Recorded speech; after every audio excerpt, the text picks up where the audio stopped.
Hola, hola, buenas tardes, ¿cómo están? Bien, ¿y usted, profe? Bien, también, gracias Marías. Ya, bueno, vamos a comenzar con la segunda clase de laboratorio. Ya, entiendo que ya la semana pasada entregaron, hola José, la semana pasada entregaron la primera hoja de trabajo, ya, donde espero que hayan podido resolverla bien, igual tenían unos pocos, hola Nicolás, tenían algunos horarios de consulta donde podían resolver lo que no había quedado claro durante la clase. ¿Ya?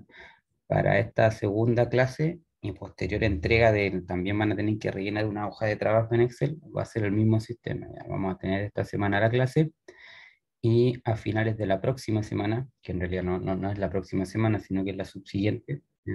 Debido a que la semana siguiente es de receso, van a tener que también entregar otra hoja de trabajo van a tener algunas clases de consulta en el caso que lo necesiten, ¿ya? Para aclarar dudas de cómo se llena, se desarrolla, mejor dicho, ese Excel. ¿Sí? Además, en el viernes de la semana de vuelta de receso, la entrega sería para el 29. Sí, al final de la clase les voy a mostrar el calendario. Y ahí el calendario queda claro cuándo es la entrega. Pero sí, es el viernes de la semana que se vuelve el receso. Y ese mismo viernes también viene la primera evaluación online. Es una evaluación donde van a tener que aplicar lo que hemos visto en estas dos clases. ¿Ya? Evaluación online significa que es a través de aula y va a estar abierta en un rango no tan limitado de tiempo y ustedes van a tener, bueno, dependiendo cómo quiera, va a ser una hora y media para poder desarrollarla. Ya, ahora vamos ya a empezar con el desarrollo de la clase de hoy, donde vamos a retomar algunas cosas que ya vimos en la clase pasada y vamos a incorporar otras cosas nuevas. Siempre todo lo que vamos a ver ahora está basado en el manual de laboratorio. ¿Ya? Ustedes tienen disponible ahí en el caso de que tengan cualquier duda. Lo que vamos a ver hoy es tipos de experimentos, ¿ya? Y regresión lineal, que tiene que ver con un tipo de experimento en particular y que está orientado a la construcción de gráficos. ¿Sí? Entonces, antes de empezar, no sé si alguien tiene alguna duda administrativa así de cosas del curso, no de la materia, o empezamos nomás. Profe, yo tengo una duda. Dime. Disculpe, sabe, mire, acabo de llegar, tengo mis 3 minutos de retraso y me perdí lo que explicó al comienzo. Seguramente explicó la entrega o un pequeño resumen, si podría hacerlo, por favor. Sí, expliqué cosas que voy a explicar al final de la clase, solo que como esas cosas están al final, creí que era bueno dar una introducción. Mira, al final yo voy a explicar, acá está el calendario. Esto fue lo que expliqué, que estamos en esta semana, que esta semana viene la segunda clase que va a tener asociada una segunda hoja de trabajo en Excel y que va a ser entregada el viernes 29, como dijo José. ¿Ya? Y junto con la entrega de esa segunda hoja de trabajo viene una evaluación online, que es a través de Aula donde además en esa semana van a tener también, igual que tuvieron la semana pasada, una serie de horarios de consulta disponibles. Probablemente sean más, debido a que hubo alta convocatoria. Eso fue todo lo que expliqué. ¿Ya? Ah, perfecto. Gracias. Y que lo voy a volver a explicar al final con ese calendario, solo que era para no, que está como mal puesto al final, pero bueno, en fin. Está bien. Ya, y la clase de hoy está orientada a esto, justamente, a tipos de experimento y regresión lineal, donde la regresión lineal tiene que ver con el análisis del gráfico, ¿sí? De gráficos que se construyen a partir de datos experimentales. Entonces, vamos a ver mediciones simples, mediciones estadísticas, ya vimos algo de medición estadística en la clase pasada, medición a través de variables empíricas, y vamos a retomar algo que no hemos entrado todavía en materia, que está en el manual de laboratorio y que tiene que ver con algunos errores, como el error absoluto, relativo, porcentual y comparativo. ¿Ya? Vamos a desarrollarlo a través de un ejemplo, ¿ya? De Excel, que yo como siempre lo voy a guardar acá y se los voy a enviar, ¿no? Porque creo que no está en aula, entonces todo lo que yo haga en el Excel de ejemplo se los puedo enviar aquí por el chat para que ustedes lo tengan a disponibilidad si quieren después ocupar eso para completar la HT2. Y también voy a explicar en qué consiste la segunda hoja de trabajo. ¿Sí? Bueno, vamos a partir con lo que es una medición simple. Una medición simple también ya lo vimos en la clase pasada y tiene que ver, tal como dice ahí, como su nombre lo dice, una medición más, es la medición más simple de todas, falta una tilde ahí. La medición más simple de todas es la realización de solo un ensayo para encontrar la cantidad física estudiada. Este método contempla la propagación de errores por medición directa. Por ejemplo, acá hay un ejemplo de medición simple. Imaginémonos que yo quiero determinar la aceleración de gravedad. Y para eso sé que si yo suelto un objeto en caída libre, al soltarlo, dejarlo en caída libre, va a quedar bajo la acción de la aceleración de gravedad. Y donde la altura, o el tiempo mejor, que recorre en su caída libre está relacionado con la altura a través de esta expresión que está puesta acá, ¿cierto? Yo sé que ustedes, por ecuaciones de cinemática, podrían determinar que la altura está asociada con el tiempo al cuadrado y con un medio de la aceleración de gravedad. ¿Qué quiere decir eso? Que yo puedo hacer una medición simple para la altura, desde la que voy a soltar el objeto, puedo hacer una medición simple para el tiempo que se demora el objeto en caer esa distancia, y con esos datos puedo obtener la aceleración de gravedad, un valor experimental de la aceleración de gravedad que va a tener un error propagado. ¿Por qué? Porque la altura yo la voy a medir con algún instrumento, ¿ya? No, con un piedímetro no, porque es muy grande, con un flexómetro, con una regla un poco más grande, y el tiempo lo puedo medir con un cronómetro. Ambos instrumentos, como dice ahí, tienen asociados errores instrumentales. Por lo general, el error instrumental asociado a los cronómetros es 0,01 segundo. Recuerden que el error instrumental para los instrumentos digitales es el último dígito que se marca. Como sus cronómetros le entregan hasta la centésima, entonces el error sería 0,01. ¿Ya? Para instrumentos analógicos o análogos, como es ese flexómetro que está ahí, el error instrumental es la mitad de la sensibilidad. Recuerden, es la mínima medida, lo que llamamos sensibilidad, pero dividida en dos. ¿Por qué se divide en dos? Porque yo tengo la posibilidad de estimar alguna cifra que esté entre medio de dos rayitas. ¿Ya? Todos los instrumentos análogos yo tengo que comparar ahí hasta dónde llega con respecto a una cierta referencia, una cierta rayita. Y si queda entre medio, yo puedo estimar. Por eso es que el error se divide en dos, porque yo tengo que agregarle una cifra adicional que está estimada entre las dos rayitas que vienen del instrumento análogo. En fin, cada instrumento tiene asociado su error instrumental. Y si yo despejo la aceleración de gravedad, voy a obtener esta expresión. Multiplicando dos veces la altura y dividiendo en el tiempo, primero debo pasar eso a unidades del sistema internacional, ¿ya? Fíjense que ahí está la altura, 135,15 centímetros, más menos 0,05, lo puedo anotar acá.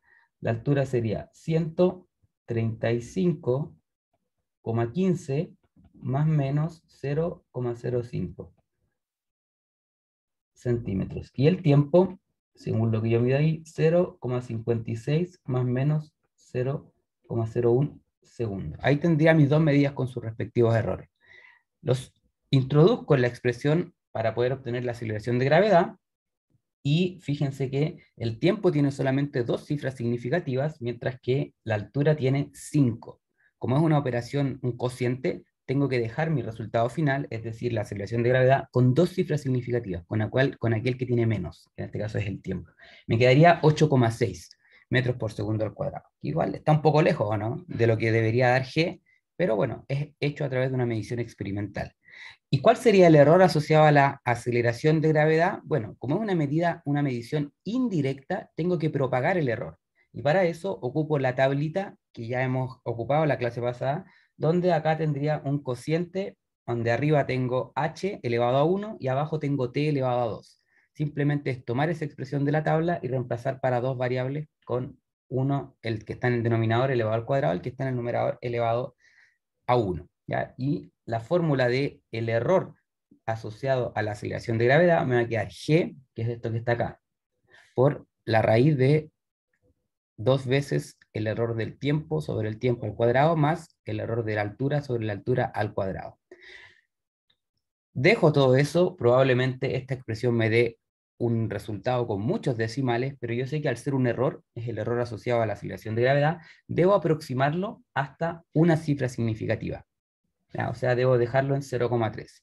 Como el error, probablemente esto también tenga más decimales. En este caso coincide de que el error está en la décima y la medición de la aceleración de gravedad también quedó en la décima. Por lo tanto, el resultado final lo puedo expresar de esa forma que está ahí, a través de una medición simple, ¿ya?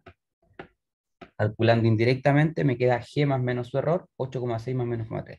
No es muy exacto porque está un poco lejos del 9,81, pero bueno, es una medición experimental. Y así se obtienen variables físicas que yo puedo medir a través de una medición directa. Medición simple ya es una sola medición. Ahora, hay un montón de factores que en esta medición que pueden afectar, ¿cierto? Porque hay un tiempo de reacción asociado a iniciar y a parar el, ¿cómo se llama? El cronómetro. También está el pulso de la persona que va a soltar el objeto, que inconscientemente lo puede soltar no desde el reposo, sino que lo puede haber soltado con un cierto impulso, con una cierta velocidad, que no hay manera de medirlo. Todos esos son factores que se llaman errores aleatorios, que es muy difícil controlar. Ya, los errores aleatorios, por ejemplo, ¿a qué voy? Cada vez que yo lance esto, probablemente mida tiempos diferentes. ¿Sí? ¿Por qué? Porque está involucrado el tiempo de reacción, están involucradas las condiciones externas, puede que haya una ráfaga de viento que si el objeto tiene muy poca masa pueda afectar al tiempo de caída, puede, lo mismo que les dije recién, en vez de salir del reposo puede haber salido con una velocidad inicial. Hay un montón de factores aleatorios que no están considerados acá. ¿Cómo puedo mejorar esto?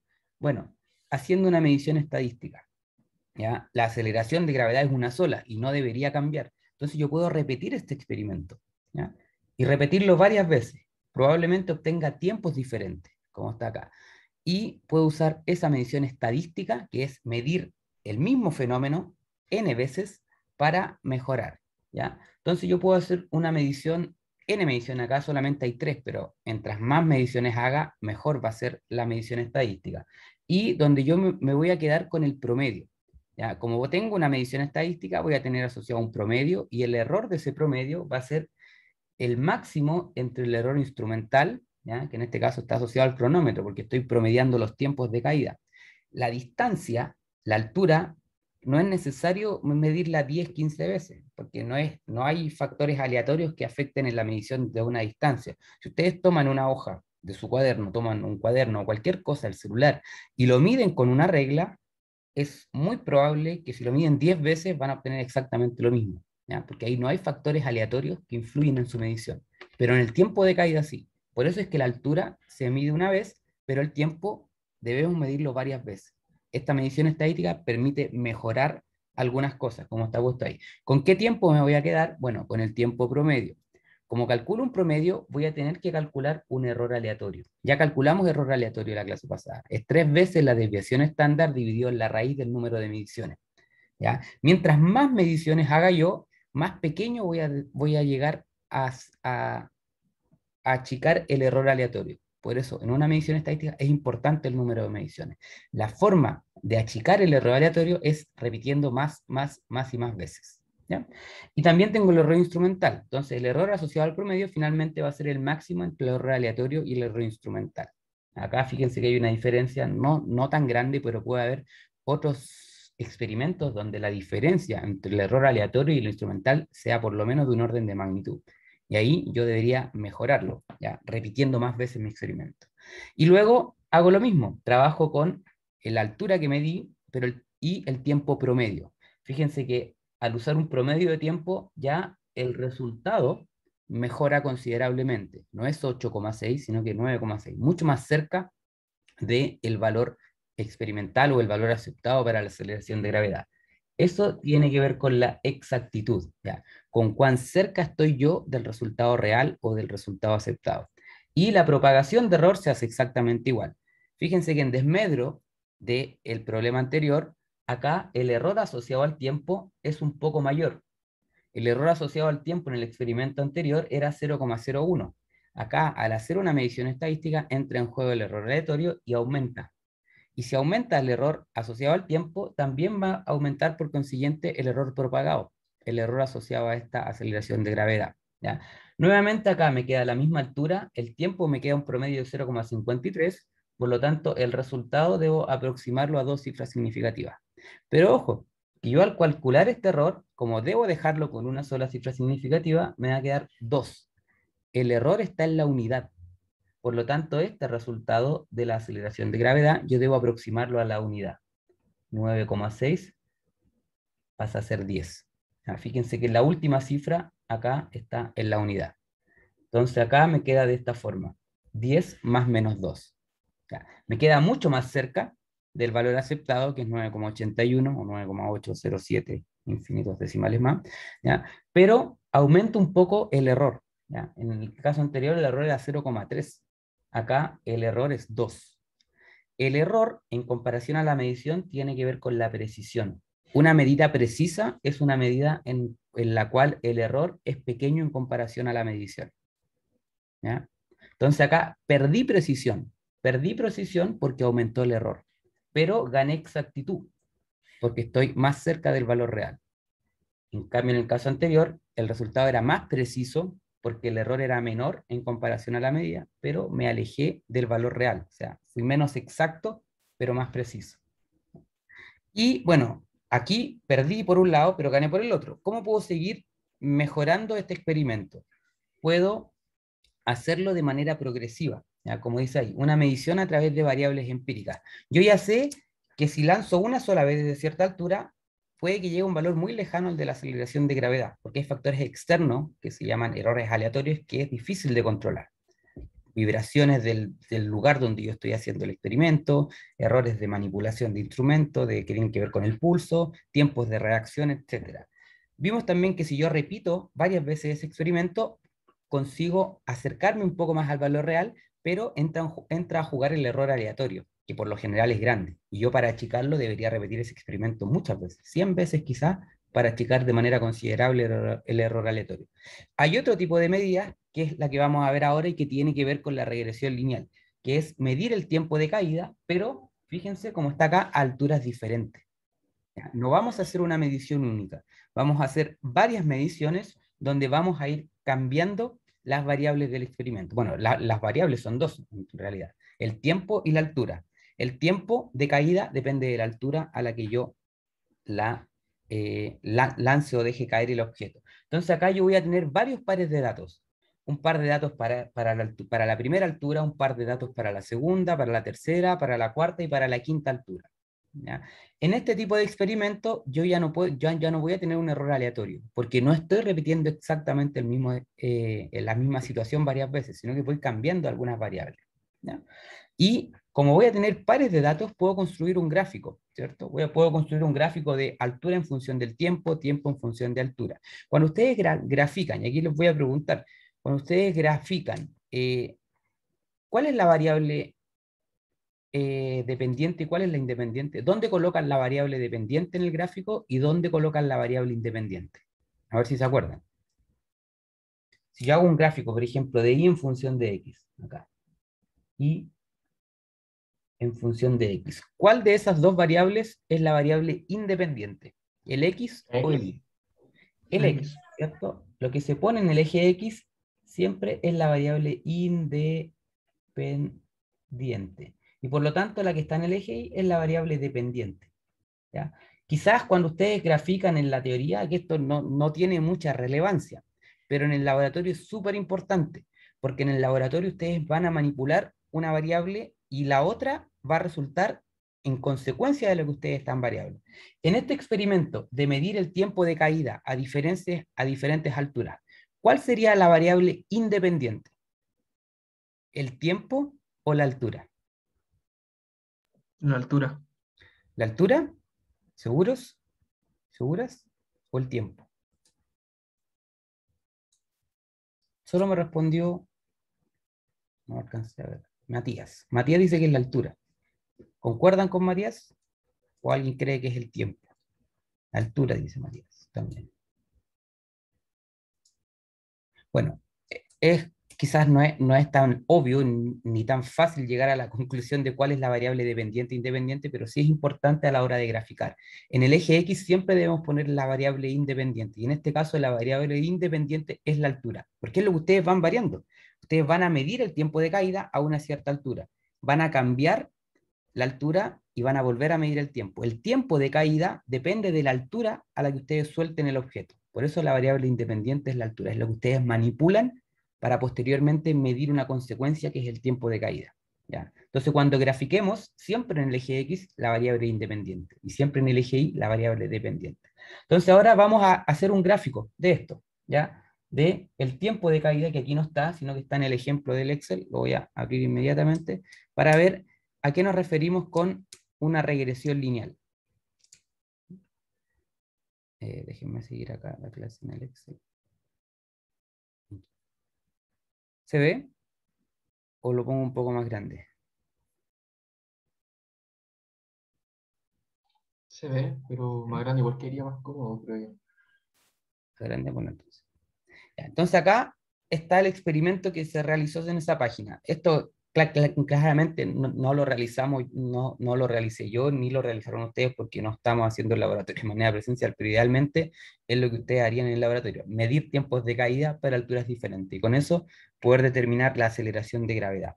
Entonces, el procedimiento experimental, como dice, para lograr el objetivo de obtener el valor de G, desde una escalera se lanzó un objeto desde 5 alturas distintas, en donde se lanzó en caída libre 3 monedas iguales. No sé por qué son 3 si eran 5 alturas. Bueno, en fin.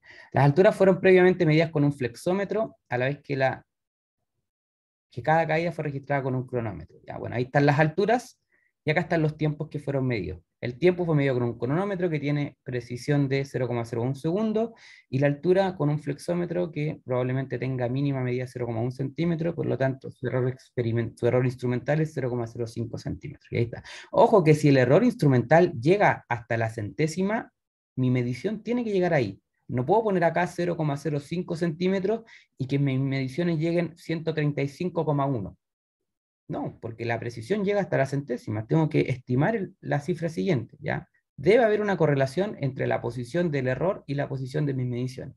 Si no existe esa correlación, está mal hecha esa medición. ¿Ya? En fin, como G lo quiero obtener en metros por segundo cuadrado y tengo mi altura en centímetros, lo primero que vamos a hacer es transformar estas alturas a metros. ¿Ya? ¿Cuál es el factor de conversión de centímetros a metros? Multiplico por 100, divido por 100, Divide por 100. dividimos por 100. Listo. Fíjense que acá me queda la misma cantidad. Esto, si el Excel no está, acá está configurado ya el Excel, pero me puede haber quedado así, con más decimales, con menos decimales. Si yo hago una transformación de unidades, conservo la cantidad de cifras significativas. Entonces, acá me debería quedar con la misma cantidad de cifras significativas, 5 acá y 5 allá. Y si yo ya puse una fórmula, puedo extenderla para no volver a escribirla. La tomo de ahí, del rinconcito, cuando me aparece esta cruz negra, no la cruz blanca, esta cruz negra, y extiendo la fórmula hacia abajo. Entonces no tengo necesidad de volver a crear la fórmula, sino que simplemente la extiendo y ya hago la transformación de las otras alturas. Y listo. ¿Ya? Al ser una transformación de unidades, un factor de conversión de un número, ¿ya? El error igual se convierte por ese mismo número, fíjense, 0,05 pasa a 0,0005, ¿ya? Es dividir por 100 ¿no? Ahora, para el tiempo al cuadrado ya no es una conversión de un factor de conversión, sino que hay que elevar al cuadrado. El tiempo al cuadrado pasa a ser una medida indirecta. Y si yo quiero calcular el error del tiempo al cuadrado, tengo que calcularlo usando propagación de error. Para este caso, no estoy interesado en el error del tiempo al cuadrado, sino que simplemente vamos a elevar esto al cuadrado. El tiempo elevado al cuadrado. Listo. Si el tiempo tenía dos cifras significativas, el tiempo al cuadrado también me tiene que quedar con 2. Y luego extiendo la fórmula. Le puedo dar doble clic a la cruz negra o puedo extenderlo a mano. ¿Ya? De ambas formas se llega. Lo puedo así tomar y extender hasta ahí, o puedo tomar ahí, hacerle doble clic y se me extiende esa fórmula hasta abajo. Y listo. Tengo las alturas y los tiempos al cuadrado, que es con lo que voy a trabajar. Fíjense que acá este tiempo tiene dos cifras significativas, este también debería quedar con 2. Este tiene 3, este también con 3. Ojo con el criterio de cifras significativas. Ante operaciones que no involucren un error, debo fijarme en el criterio de cifras significativas que vimos en la clase 1. Y ahora dice, grafique en función, el tiempo en función de la altura. ¿Por qué dice el tiempo en función de la altura? Porque la altura es mi variable independiente. Entonces acá yo quiero graficar el tiempo en función de la altura. ¿Ya? Hice clic, seleccioné primero el tiempo en función de la altura y ahora me voy acá arriba donde dice insertar. Insertar gráficos, fíjense, y el gráfico que vamos a ocupar es este último que está acá, que sale con puntitos, que es un gráfico de dispersión. Dispersión sin nada, sin líneas, nada. Solamente ese. Gráfico de dispersión. Y ahí tenemos el tiempo en función de la altura. ¿Está el tiempo en función de la altura, no? La altura tiene que estar en el eje X y el tiempo en el eje Y. No, que va al revés, ¿o no? ¿No? Sí, que va al revés. Está, el tiempo está en el eje X y la altura está en el eje Y. Está incorrecto porque debemos invertirlo. Bueno, ¿qué sucede si les pasa esto? Hacen clic en el gráfico acá, con el botón derecho, y van ahí a seleccionar datos. Seleccionar datos, Fíjense que acá cambian lo que quieren poner. En el eje X yo quiero poner la altura. Entonces selecciono los datos de la altura. Ahí. Un momento, Anastasia. Y en el eje Y quiero que vaya el tiempo. Ahí. Listo. Y ahora sí, pongo aceptar y ahí se invierte. Quedó el tiempo en el eje y la altura. Acá, bueno, dice, profe, ¿sabe que el tema del cero en tierra significativa me confunde todavía? En todos lados será algo distinto. ¿Podría explicarlo rapidito? Gracias con el cero. Es súper, la verdad sí, es complicado, pero la explicación es súper simple, Anastasia. Por ejemplo, si yo tengo 0,0001, no es lo mismo que 0,00010. Bueno, acá se me fue el 10. ¿Por qué? Pues aquí lo importante, cuando tenemos números decimales, los ceros a la izquierda no cuentan en el criterio de cifras significativas, porque no son cifras que tengan que ver con la precisión. Acá el cero a la derecha, en cambio, sí tiene que ver con la precisión. Es una medición más precisa, porque llega hasta una casilla decimal más pequeña. Entonces, para este caso, el 0,000010 tiene dos cifras significativas, el 1 y el 0, mientras que el de arriba tiene solo una. ¿Ya? Ceros a la derecha cuentan, ceros a la izquierda no cuentan. Lo mismo ahora si esto es así, 1000,00, 10.000,00 y 10.000 también. Lo mismo. Acá, este primer número tendría 1, 2, 3, 4, 5, 7 cifras significativas, porque los ceros a la derecha cuentan, ¿ya? Mientras que el de abajo tiene solo 5. ¿Ya? Si a estos dos números que no son decimales les pongo ceros a la izquierda, ahí tampoco importa. ¿Ya? Entonces, ceros a la izquierda no importan. Ceros a la derecha sí importan para el criterio de cifra significativa. Si hay un cero entre medio, bueno, importa también, porque está dentro de la cifra. ¿Se entiende? Profe, entonces sería como cero a la izquierda, cero a la derecha, pero a partir de la primera cifra que no sea cero. Eso, exactamente. Ya. ¿Ya? ¿Se entiende un poco más, Anastasia? ¿Un poquito más claro? Bueno, espero que sí.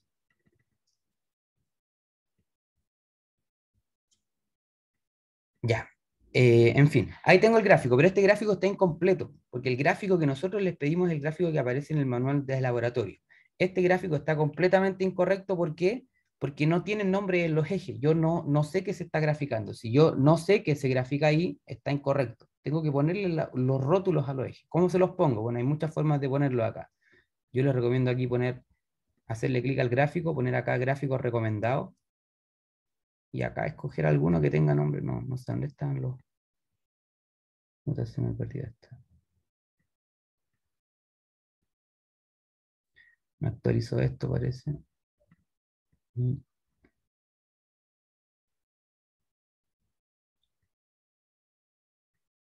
este es el que tengo. A ver, ¿cómo puedo sacar el...?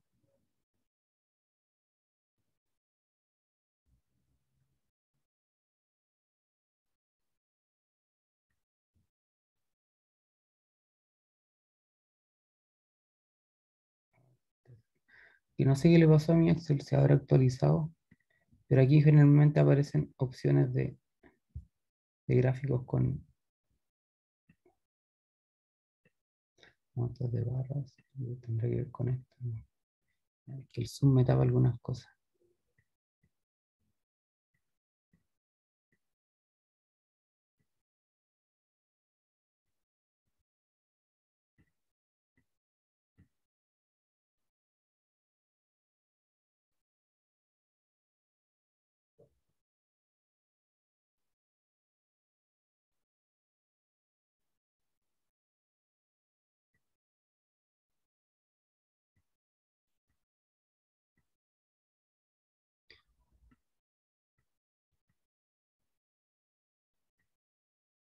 Ya, no sé qué pasa, si me cambió esta cuestión, pero no lo revisé antes. Aquí generalmente aparecían opciones de gráficos con nombre. Ya, en fin. Aquí no vamos a querer el título del gráfico, aquí me falta agregar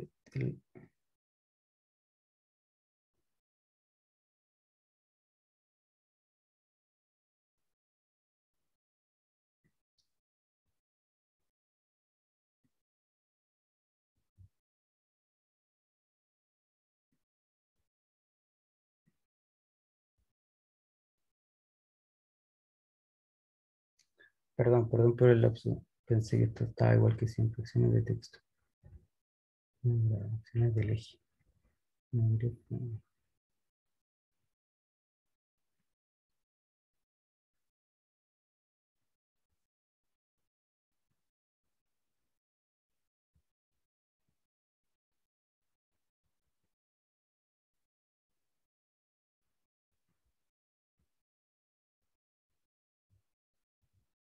Ya, en fin, lo tendré que ver en el horario de consulta.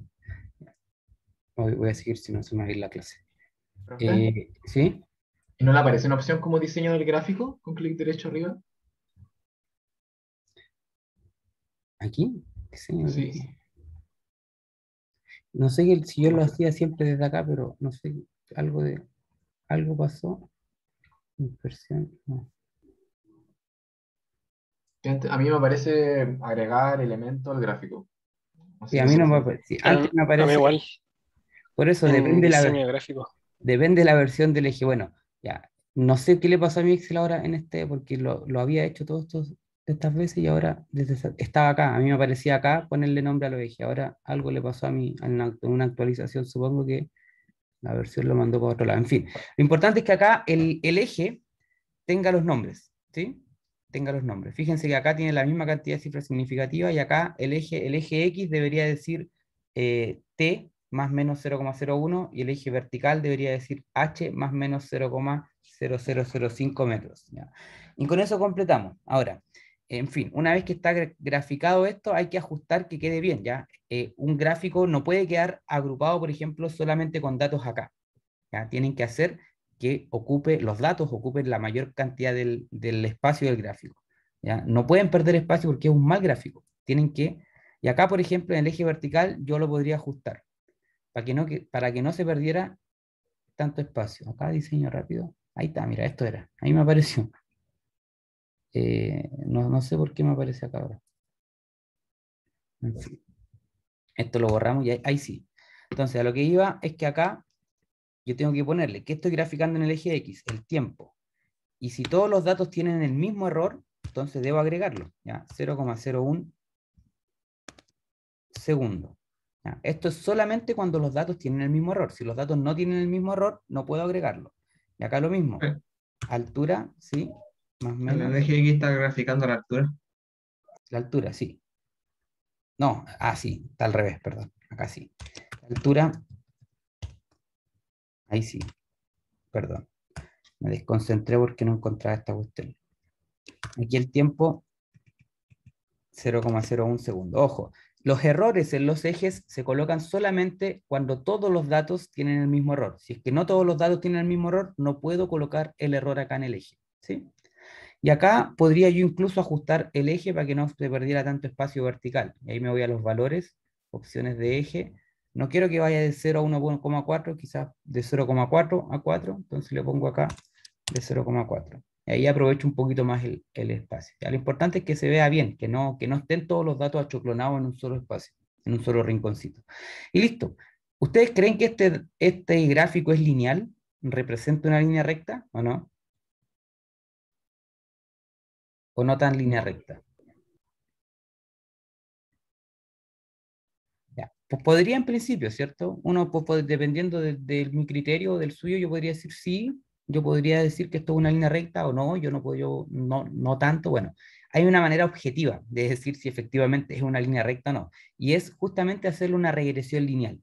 La regresión lineal va a ajustar la mejor recta, la recta que se ajuste mejor a estos puntos y nos va a entregar los datos de esa recta. Y para agregar esa recta, ustedes se van acá, hacen clic en cualquier dato, le ponen agregar línea de tendencia. Y ahí está, aparece y fíjense que acá les da varias opciones, si es que es una función exponencial, lineal, logarítmica, polinomial, potencial, etcétera, etcétera. Yo quiero ver si esto representa una recta, entonces le pongo lineal. Y quiero que me presente la ecuación en el gráfico y me presente el valor del R cuadrado, el coeficiente de determinación, que se llama R cuadrado. El R cuadrado es el que me va a indicar si esto efectivamente se puede representar por una línea recta o no. Mientras más cercano a 1 sea ese coeficiente de determinación, más yo puedo decir, sí, en realidad esto sí puede ser representado por una recta. Y además aquí aparece la ecuación de este gráfico, porque aparece una línea recta. Si aparece una línea recta, yo puedo representar esa línea recta a través de la ecuación de la recta, ¿o no? Entonces, ¿cuál sería esa ecuación de la recta? Y, ¿qué cosa tengo ahí? Perdón. ¿Qué cosa tengo en y? Tengo el tiempo. ¿Y qué cosa tengo en x? Tengo la altura. Entonces, esta ecuación que aparece acá es la ecuación experimental, la ecuación que representa estos datos. Ahora, ¿cuán buena es? Va a depender del r cuadrado. ¿Ya? Si el r cuadrado es cercano a 1, yo puedo decir sí, en realidad sí lo puedo representar como una recta. Ahora, claramente se ve que quizás no es tan una recta. Vamos a hacer otro gráfico y ver cómo queda el r cuadrado si ahora graficamos el tiempo al cuadrado en función de la altura. ¿Ya? Grafiquemos entonces ahora esto, el tiempo al cuadrado, en función de la altura. Y vamos nuevamente a insertar, se me perdió acá, gráfico de dispersión.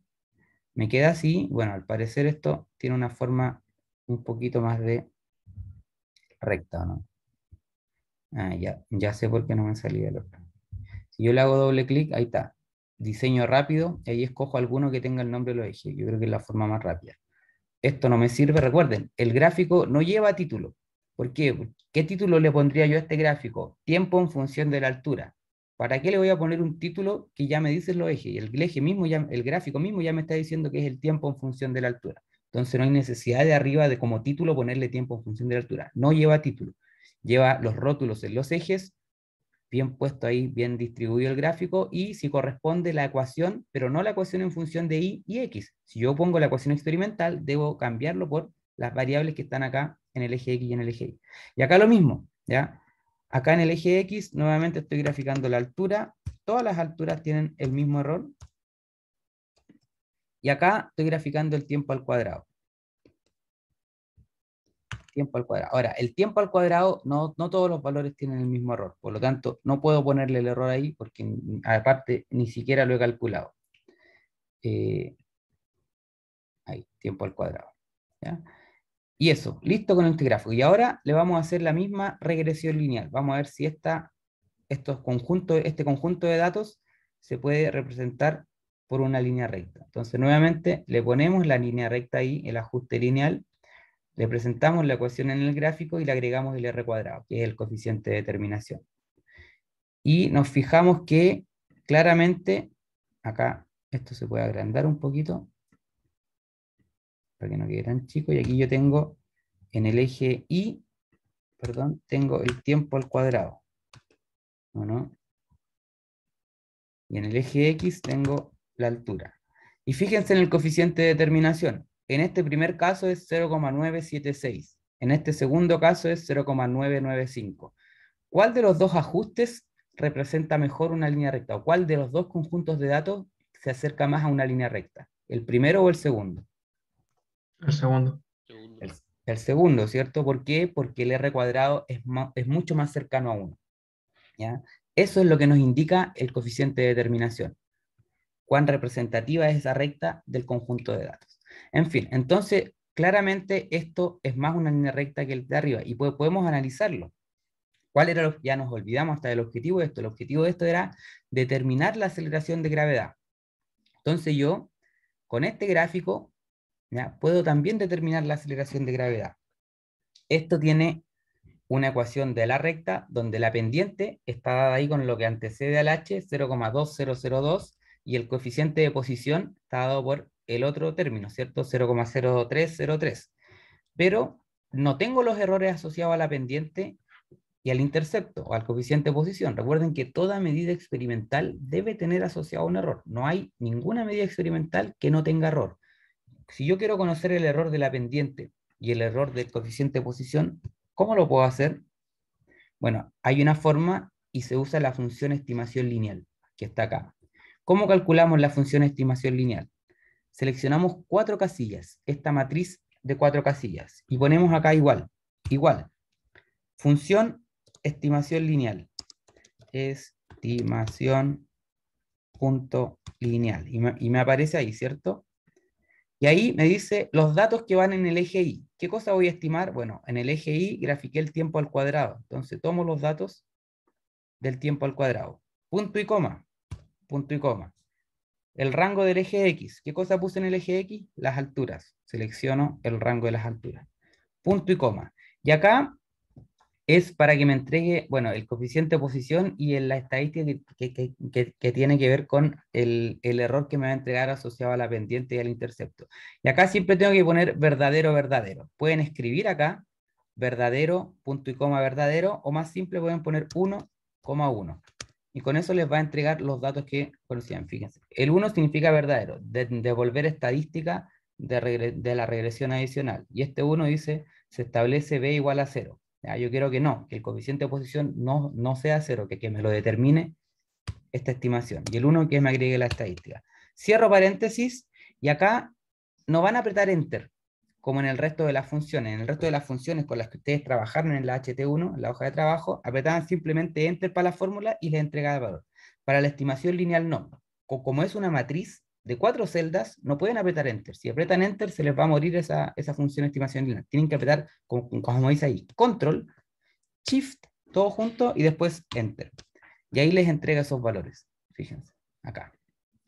Donde los valores que se entregan, este primero es la pendiente. Y fíjense que corresponde justamente a la pendiente que aparece en el gráfico también. Y este es el coeficiente de posición, que también corresponde con el coeficiente de posición que me entrega la estimación lineal que aparece en el gráfico. Y estos valores que están acá son los errores.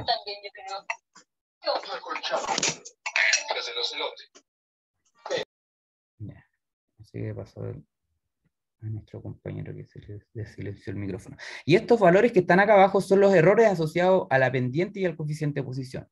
Como son errores, yo sé que deben tener una sola cifra significativa, entonces lo aproximo en este caso hasta la milésima. Y si el error llega hasta la milésima, la medida también tiene que llegar a la milésima. En este caso, fíjense que la pendiente me queda 0,200. No quiere decir que tenga una sola cifra significativa, tiene 3. ¿Ya? Y el coeficiente de posición, el error es 0,04 y por lo tanto el coeficiente de posición debería llegar también hasta la centésima. Y listo. Obtuve el valor de la pendiente de este gráfico con su respectivo error y el valor del coeficiente de posición con su error, ¿sí? Pensé que alguien me iba a ver. Ahora, ¿por qué hacemos esto? De obtener el valor de la pendiente y el error. Porque acá yo tengo una ecuación experimental, fíjense. Yo estoy relacionando el tiempo al cuadrado con la altura. Y lo que me quedó al medio es el valor de la pendiente. Esta ecuación que me queda en el gráfico se llama ecuación experimental. Y yo la puedo comparar con alguna ecuación teórica para ver qué significa la pendiente. ¿Ya? Habíamos dicho que la aceleración de gravedad se relacionaba con la altura y el tiempo de caída de esta forma.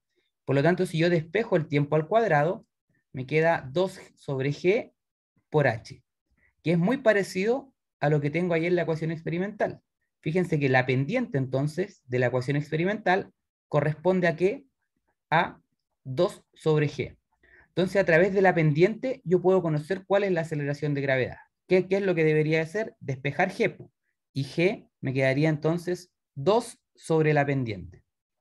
Y también puedo, bueno, acá puedo propagar el error, también usando la fórmula de propagación de error, y el error me queda, el error asociado a esta aceleración de gravedad, me va a quedar g por el error de la pendiente dividido en la pendiente. Y eso está hecho acá. Ya, lo vamos a borrar y lo vamos a hacer de nuevo. Yo sé que puedo obtener g a partir de ese gráfico haciendo 2 dividido en la pendiente. ¿Dónde está la pendiente? Está acá.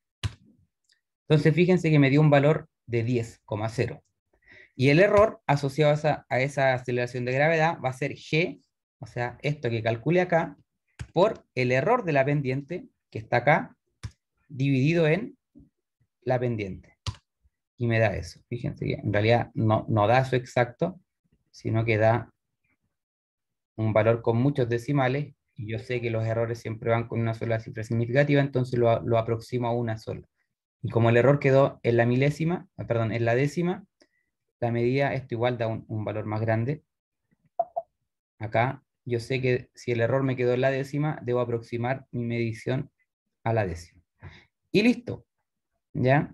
Entonces fíjense que comparado con los otros métodos, estoy más cerca de la aceleración de gravedad, y también tampoco aumenté tanto el error. Entonces este tercer tipo de medida, que es variando, me entrega un valor que está más cerca del valor real, pero sin tanto error a diferencia de la medición estadística.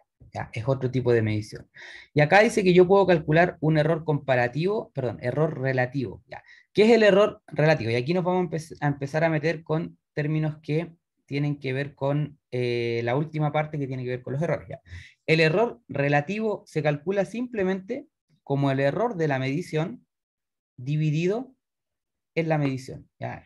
Por eso se llama error relativo. Es cuánto error tiene la medida, pero obviamente el error va a depender de cuán grande es mi medida. Imagínense que yo tengo un error de 0,00001 metro, pero que mi medición fue 0,00003 metros.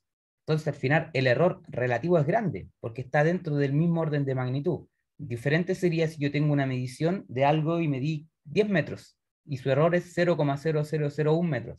El error es el mismo, pero el error relativo es bien diferente, porque lo hace en comparación a la medida. Por eso es importante calcular el error relativo. Lo calculamos y me da 0,04. En realidad puede dar más chiquitito, pero como es error, siempre hay una sola cifra significativa.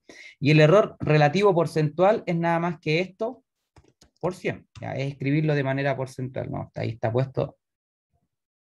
Hay dos formas en Excel al menos, de poner el error relativo porcentual. Acá, simplemente yo copié ese error, fíjense, igual a la celda anterior. Y como esta celda está en formato porcentaje, automáticamente me lo transforma a 4%. Si esta celda estuviese en general, me va a copiar lo mismo, fíjense. 0,004. Y si yo quiero dejarlo en porcentaje, tendría que multiplicarlo por 100. Y ahí me da el 4%. O lo otro es simplemente copiar ese valor y poner acá en vez de general que me lo entregue en porcentaje. Esta de acá.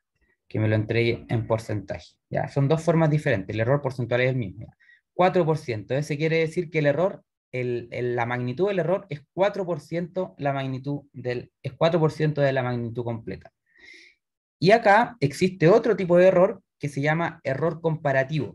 ¿Ya? Y el error comparativo no tiene que ver con el error de la aceleración de gravedad de mi medición, sino que tiene que ver con cuán cuán cerca, perdón, yo estoy del valor aceptado de lo que estoy midiendo. En este caso, este fue mi valor experimental. Este es el valor teórico o valor aceptado de la aceleración de gravedad, al menos en Santiago, ya no es 9,8, es 9,79. Y el error comparativo se calcula de esa forma: el valor experimental menos el valor teórico dividido por el teórico. Y es justamente lo que está puesto ahí. Fíjense, valor experimental menos el teórico dividido por el teórico. Y porcentual es simplemente llevarlo a porcentaje, multiplicarlo por 100. Entonces tenemos un 2% de error comparativo porcentual y un 4% eh, de error relativo. ¿Ya? Ahora, ¿por qué es importante calcular los errores relativos y los errores comparativos? Porque nos entregan dos conceptos que son muy importantes en el laboratorio, que tiene que ver con...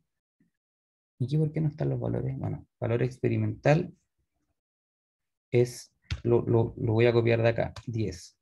Error total es este que está acá. El error asociado a ese de ahí. Error relativo es esto que está acá. Error relativo porcentual, el que calculamos ahí. Valor teórico, el que pusimos acá. Error comparativo, este que está acá. Error comparativo porcentual, este de ahí. Y el error comparativo porcentual, este de acá. Ya. Ahora, ¿por qué es importante hacer el cálculo de los errores relativos y los errores comparativos? ¿Ya? Porque nos van a dar indicación de dos conceptos que tienen que ver con la precisión y la exactitud. Quizás esos dos conceptos puedan sonar que son iguales o que son muy parecidos, pero apuntan a cosas totalmente diferentes. ¿Ya? No podemos confundir la precisión con la exactitud. Yo entiendo que para ustedes puede sonar igual. Para mí igual suena igual que lo mismo hablar de precisión y exactitud. Pero en términos de mediciones no apuntan a lo mismo. ¿Ya? La precisión, como ya adelantamos antes de pasar al Excel, apunta a cuán cerca o cuán alejado yo estoy del valor que quiero medir. En este caso, lo que quiero medir es la aceleración de gravedad. Entonces, la exactitud tiene que ver con cuánto me aproximo yo a ese valor. Y veamos los tres experimentos. el de la medición simple, el de la medición estadística y el de la regresión lineal, esto de los datos, ¿ya? Veamos que para la medición simple, 20%. No, este error es relativo, estoy hablando del comparativo. ¿Ya? El comparativo, para el error, para el experimento simple me dio 8,6, para la medición estadística 10, y para la medición, la regresión lineal igual me dio 10. Fíjense que estos dos, la medición estadística y la regresión lineal, tienen igual error comparativo. Los dos están igual de cerca al 9,79. En cambio, la medición simple, porque ahí ya discutimos que habían factores aleatorios que no me permitían hacer una buena medición de un solo experimento, me da muy lejos, 8,6, 12% de error comparativo. Y el error relativo es cuán preciso es mi medición. Yo puedo tener una medida que no sea exacta, por ejemplo, que esté muy alejada del valor que quiero llegar, pero esa medida, que incluso puede estar muy lejos de lo que yo quería obtener, puede ser muy, muy precisa. La pude haber obtenido yo con muy poquito error, ¿ya? Y eso está reflejado en el error relativo, ¿ya? ¿Cuál es el error asociado a mi medición? Fíjense que en la medición simple, el error relativo es 3%. Significa que es más confiable ese experimento porque tiene menos error. Ahora, es menos exacto porque lo diseñé quizás de una mala manera para no tomar en consideración algunos factores que hacen que me aleje mucho del valor teórico de la aceleración de gravedad. Para la medición estadística, fíjense que el error relativo es gigante. O sea, yo obtengo un promedio de una aceleración de gravedad, pero tiene un error gigante. 2. O sea que, en principio, yo pude haber medido una aceleración de gravedad de 12 o de 10, perdón, de 12 o de 8. Ya, estoy cerca del valor teórico, pero mi medida no es muy confiable. Tiene un 20% de error relativo. Y finalmente, el error asociado a esta medición usada con la regresión lineal, sí quizás no mejoró la, ¿cómo se llama? La exactitud, estoy igual de cerca que en la medición estadística, pero sí tengo una precisión mayor. O sea, yo puedo decir que este experimento es más confiable. ¿Ya? ¿Se entiende la diferencia entre precisión y exactitud? ¿O no? Es importante, lo vamos a preguntar, se lo estoy adelantando. Ustedes van a tener que entender los conceptos de precisión y exactitud porque es algo que evaluamos. Por eso es importante que lo entiendan. La exactitud está dada por cuán cerca estoy yo del valor que quiero llegar, del valor teórico, del valor aceptado. Y se mide a través del error comparativo o error comparativo porcentual. Es lo mismo, pero uno escrito en porcentaje. Y la precisión es cuánto error tiene mi medición. ¿Ya? Si yo lo medí bien y me dio un error chiquitito, o si me dio un error gigante porque medí mal algunas cosas. ¿Ya? Son cosas que van por caminos separados, pero que las dos apuntan a un buen experimento. Un buen experimento obviamente debe tener un buen error relativo y un buen error comparativo. ¿Ya? ¿Dudas? ¿No? Profe, ¿por qué el error relativo del experimento 2 puso 0,20 si esas son dos cifras significativas? Sí, tiene toda la razón. Acá esto debería haber quedado así. 0,2. Está bien. 0,2. Y después al multiplicarlo por 100 me queda 20. Que si bien tiene dos cifras significativas es porque está en porcentaje. ¿Ya? Pero sí, tiene razón. Acá debería decir 0,2. Porque muy bien, me recordó que todo error tiene una sola cifra significativa. Bueno, volvemos a la presentación porque vamos a cerrar. Eso era lo último de la clase. Ya, simplemente eso, les puedo compartir ese Excel, que ustedes lo usen de guía para después hacer su hoja de trabajo. Bueno, acá es donde se habla, esto es una copia de lo que está en el manual de laboratorio, ya está textual a cómo está hecho en el manual de laboratorio y aquí está explicado lo mismo que acabamos de ver con el Excel.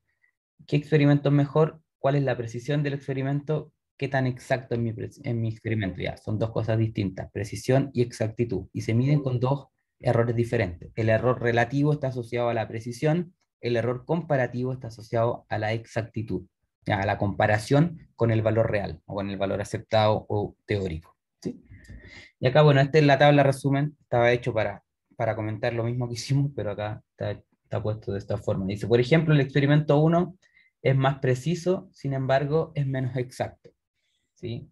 Claramente, el error comparativo es muy grande, ¿ya? Por eso es poco exacto, pero sí es muy preciso. Es el más preciso de los tres, pero también, a su vez, es el menos exacto, el que tiene mayor error comparativo acá. Después dice, el experimento 2 es muy exacto, pero es menos preciso. Claro, está muy cerca del valor teórico, pero en términos de precisión es horrible. Tiene un 20% de error relativo. Y finalmente, el experimento 3 anda bien en los dos criterios, ¿ya? Quizás no es el más preciso y puede que tampoco sea incluso hasta el más exacto, pero tiene un buen balance entre precisión y exactitud. Un buen experimento debe ser preciso y exacto a la vez, si es que está bien diseñado. ¿Ya? Eso. ¿Dudas? ¿No? Aquí abordamos dos cosas, esto de la comparación de los experimentos y la parte de la regresión lineal, que es muy importante, que es interpretar el significado físico de la pendiente. ¿Cómo yo interpreto el significado físico de la pendiente? Siempre lo hago de la misma forma, siempre, ¿ya? Tomo la ecuación experimental que aparece en el gráfico y la comparo con alguna ecuación teórica. Comparando esas dos ecuaciones, puedo saber qué representa la pendiente. En este caso, la pendiente representaba 2 sobre g. Por lo tanto, puedo obtener G a través de la pendiente. Para eso hacemos las regresiones lineales, ¿ya? Para poder obtener lo que quiero obtener a través del valor de la pendiente. Como la pendiente en el gráfico me aparece sin error, debo hacer la estimación lineal para encontrar el error asociado a esa pendiente y luego trabajarla como siempre, ¿no? Y finalmente, les voy a explicar la hoja de trabajo 1 que va a ser entregada de aquí a prácticamente un poco más de 2 semanas porque tenemos la semana de receso, ¿ya? Vamos a medir G también, pero a través de un péndulo simple, ¿sí? Déjenme compartir esto. Acá.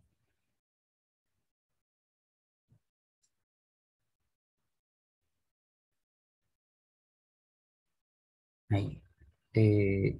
¿Se ve? No, no se ve nada, me imagino. Estamos chicos. Esta es la hoja de trabajo que van a tener que llenar. Dice, en esta planilla es la hoja de trabajo 2, corresponde a un ejercicio donde se aplicarán los contenidos de esta clase, ¿ya? Para los verdaderos 110 y 109. Nuevamente, las casillas amarillas, solamente texto, solamente texto. Y en las casillas verdes, solamente fórmula. Todo lo que calculen en las casillas verdes debe empezar con un igual, ¿ya? Debe estar escrito en forma de fórmula. Aquí su nombre completo, su correo institucional, tal cual aparece en aula. ¿Ya? No me vayan a poner el correo Gmail ahí, por favor. Mi nombre, Guillermo Gómez, el horario, estamos en el jueves 9:10. Esto no lo llenan porque lo hace después el programa que corrige esta hoja de trabajo. Y acá está descrito el experimento.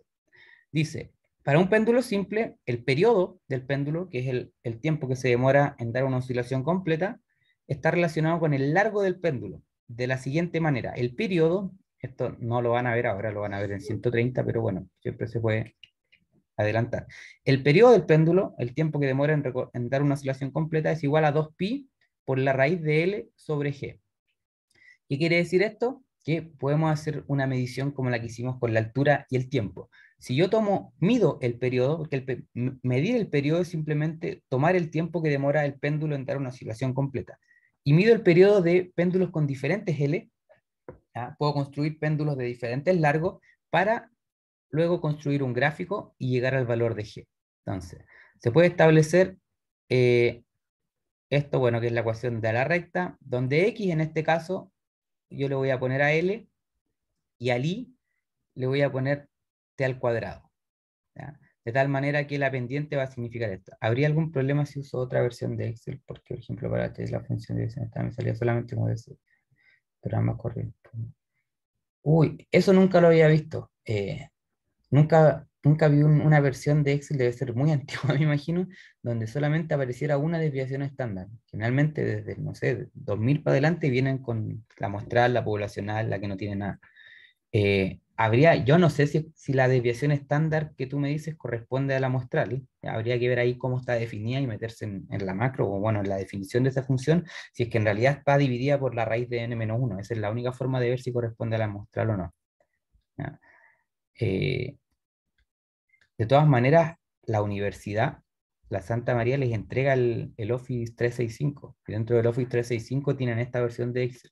Así que mi recomendación, Martín, es que bajes esa versión de Excel, ya que es gratuita por ser de la universidad. Puedes descargarla, puedes instalarla hasta en 5 computadores.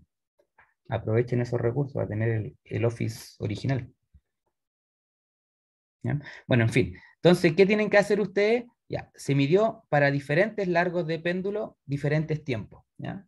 Fíjense que ahí me están diciendo ya que el periodo del péndulo depende del largo. Por lo tanto, a mayor largo, mayor periodo. Y acá están estas mediciones que el periodo obviamente fue medido con un instrumento digital, ¿ya? Tiene error 0,01, y el largo fue medido con, supongo, y una regla, un flexómetro de 1 milímetro de precisión, por lo tanto lo divido por la mitad y me quedan estos valores. ¿Ya? Fíjense que todos estos valores llegan hasta la centésima, al igual que el error. Y ahora me piden rellenar el largo en metros, ya lo hicimos, el tiempo al cuadrado también. Me piden gráficos de t en función del largo, luego de t cuadrado en función del largo, luego hacer la estimación lineal, lo mismo que hemos hecho, interpretar cuánto, bueno, acá les dan incluso el valor de la, ni siquiera tienen que interpretar ustedes, tienen el valor de la pendiente, calcular la aceleración de gravedad con su respectivo error, el error, esto, precisión, tiene que ver con el error relativo, esa es la definición del error relativo, el error dividido en la medición, el error relativo de la pendiente, el error relativo de la aceleración de gravedad, el valor experimental para la aceleración de gravedad, esto nada que ver, eso no tiene que ver. Acá el valor teórico de la aceleración de gravedad, el error comparativo porcentual, y acá está 2 veces por si le da negativo, ¿ya? Puede que el error comparativo a veces les dé negativo porque hay una diferencia ahí. Siempre tiene que ser positivo, por eso acá está corregido. Si en caso que les dé negativo, lo repiten ahí positivo. Si les da positivo, lo vuelven a poner positivo ahí, ¿ya? Eso es todo lo que tienen que hacer, ¿ya? Se fijan, es muy acorde a lo que hicimos en clase. Es solamente entender lo que hicimos en clase y volver a replicarlo ahora para un experimento distinto de un péndulo con, o sea, de la obtención de la aceleración de gravedad, pero a través de un péndulo. Esto, y lo último, antes de despedirme de ustedes, es que les voy a compartir nuevamente el calendario, que este debería estar en aula ya, calendario actualizado. Lo mismo, estamos en la semana 6, acá, del 11 al 15 de octubre, donde estamos en esta segunda clase. ¿Ya? La próxima semana es receso académico, ustedes tienen vacaciones, no tienen necesidad ni de pensar en esto, ¿ya? Tienen tiempo suficiente. La subsiguiente, vamos a tener sesiones de consultas que se van a anunciar igual a través de aula, y para el viernes nuevamente la entrega de la hoja de trabajo y también una evaluación online relacionada a los contenidos que vimos en las 2 primeras clases. ¿Ya? Eso es todo. ¿Dudas? ¿O quieren irse de vacaciones ya? ¿Quieren olvidarse de la U por una semana? Descansar. ¿No? Ya. Bueno, eso es todo, Claro. todo claro. Cualquier duda, si quieren, tienen la opción de enviarme un correo y intentaré responderlo en las vacaciones lo más rápido posible, o si no, ya verlo en los horarios de las clases de consulta. ¿Ya? Espero que se hayan entendido. Recuerden, la evaluación online tiene que ver con la que vimos en las 2 primeras clases, que está basado en el manual de laboratorio. Entonces, échenle una liguita al manual de laboratorio y estudian de las 2 clases. Con eso deberían andar bien, ¿sí? Funciones de Excel, todo lo que hemos visto de Excel. En la parte de profesor del Excel, ¿me ponen a mí? Sí, me ponen a mí. Yo soy su profesor, Guillermo Gómez. ¿Ya? Eso, y el bloque es jueves 9:10. Ya, señoritos y señoritas, los dejo para que, no sé, qué, creo que tienen más pruebas esta semana, pero bueno, fuerza que les queda poquito. ¿Ya? Eso, chao, chao, cuídense, hasta 2 semanas más. Chao, profe, gracias. Chao, profe. Chao, profe. Gracias, Gracias. profe. Cuídense. Chao, Chao, profe. chao, chao.